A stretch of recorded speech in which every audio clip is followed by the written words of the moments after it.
గైకొనున్నట్లును, వారు తన కట్టడలను గైకొనున్నట్లును, తన ధర్మశాస్త్ర విధులను ఆచరించున్నట్లును అన్యజనుల భూములను ఆయన వారికి అప్పగించెను. ఇక్కడ ఏముందండి?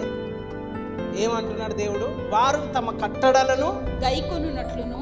అంటే దేవుడు తమ కట్టడలను వాళ్ళకి వివరించినప్పుడు వాళ్ళు గైకొనాలంటే అడ్వాన్స్గా దేవుడు ఏమిస్తున్నాడు? వాళ్ళకు భూములను ఇస్తున్నాడు, బంగారం ఇస్తున్నాడు, వెండిని ఇస్తున్నాడు, ఆశీర్వాదం ఇస్తున్నాడు, ఐశ్వర్యం ఇస్తున్నాడు. వాడు కట్టని పురములను, నాటని తోటలను దేవుడు వాళ్ళకి ఇస్తున్నాడు. ఎందుకు?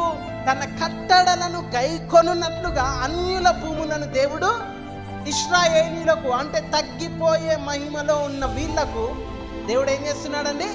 ఇస్తున్నాడు. అంటే ఇప్పుడు ఈ తగ్గిపోయే మహిమలో వాళ్ళకు ల్యాండ్స్ ఉన్నాయా లేవా? దేవుడు ఏమంటున్నాడు వాళ్ళను? అరే బాబు, నీ క్రియలు కాదురా నాయన, నువ్వు నా మాట వింటావు వినవు సెకండరీ, ఫస్ట్ నా కట్టడలను గైకొనున్నట్లుగా నేను నిన్ను ఆశీర్వదిస్తా. నువ్వు తిని తృప్తి పొందేంత నేను నీకు ఇస్తా, నువ్వు తిన్నాక కూడా మిగిలిపోయేంత నేను నీకు ఇస్తాను. హల్లెలూయా.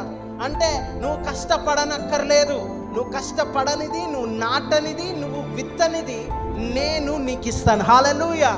నువ్వేదో చేసినావని కాదు, నీవు నా కుమారుడవు, నీవు నా మహిమ కింద ఉన్నావు కాబట్టి నేను నీకు దాన్ని ఇస్తాను. హల్లెలూయా. మహిమతోనే సంబంధం. వాళ్ళు నీ మహిమ కింద ఉన్నారా లేదా? వాళ్ళు ఆ మేఘము కింద ఉన్నారా లేదా? ఆ మేఘము లేచినప్పుడు వీళ్ళు లేస్తున్నారా లేదా? మేఘము సాగుతున్నప్పుడు వీళ్ళు సాగుతున్నారా లేదా? That's it.